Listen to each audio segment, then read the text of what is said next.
Good afternoon. My name is Christina Santelpietro. I hope you enjoy my presentation today. I will leave some time at the end of my presentation to answer any questions. Education for students with disabilities is not what it was 20 years or even 10 years ago. Inclusive class education has expanded greatly over the past few decades. However, it wasn't until federal regulations in 2004 that both students and their families have swayed inclusive model classrooms into the forefront as a preferred choice for educating students with a range of disabilities. As the pendulum swings in favor of inclusive type settings, do the benefits of inclusive type classroom settings outweigh the risks? In this presentation, I'm going to demonstrate that although it is unclear whether or not there are substantial academic or social benefits within inclusive classroom settings, inclusive classrooms do appear to have the potential to have a greater benefit to humanity with little or no evidence of substantial risks involved. It is unclear whether or not there are substantial academic or social benefits within inclusive classroom settings. Research findings are not definite. However, they do suggest a positive trend in academic achievement and social outcomes within inclusive type settings.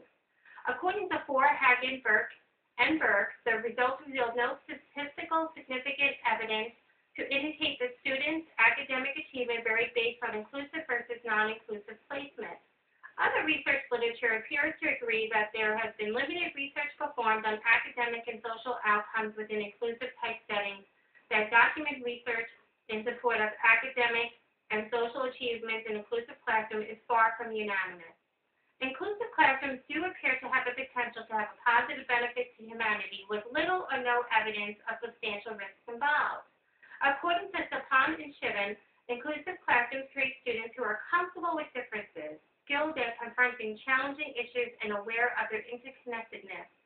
Sapon and Shiven also state that the fundamental supposition of flourishing inclusive classroom programs is that all students will be included in the learning and social communities of the school, and that classrooms in these schools will be so tolerant and accepting of differences that no one will be left out from the very beginning. Dowling, Peckham, and Hardini state that there is lack of evidence that demonstrates harmful effects of inclusive classroom models. There is currently insufficient documentation to support any claims of detrimental effects from inclusive classroom education. As you can see from these pie charts, there is significant difference between educating children in inclusive model type classrooms and their age groups. This information was taken from the U.S. Department of Education Office of Special Education Programs. The green sections on the pie charts represent the percentages of children with disabilities in inclusive type classrooms. The first chart demonstrates that about 50% of children with disabilities ages 6 to 11 are educated within an inclusive type classroom. However, the second chart demonstrates that the percentage when the age group increases from 12 to 18, in this group only about 30% of children with disabilities are educated in inclusive type classrooms. This source also stated that the number of children with disabilities educated within an inclusive classroom model type has continued to increase over the past decade. It will be interesting to see if these trends continue, particularly with age groups. As inclusive classroom continues to grow, it is likely that the question as to whether or not the benefits of inclusive classroom settings outweigh the risks will be inquired. Although it is unclear as to whether or not there are substantial academic and social benefits within inclusive classroom settings, inclusive classrooms do appear to have the potential to have a greater benefit to humanity with little or no evidence of substantial risk involved. Perhaps the more important question is to ask is if students with disabilities receive comparable or better academic and social outcomes, how can we defend a separate special education? Now I'd like to take some questions from the audience.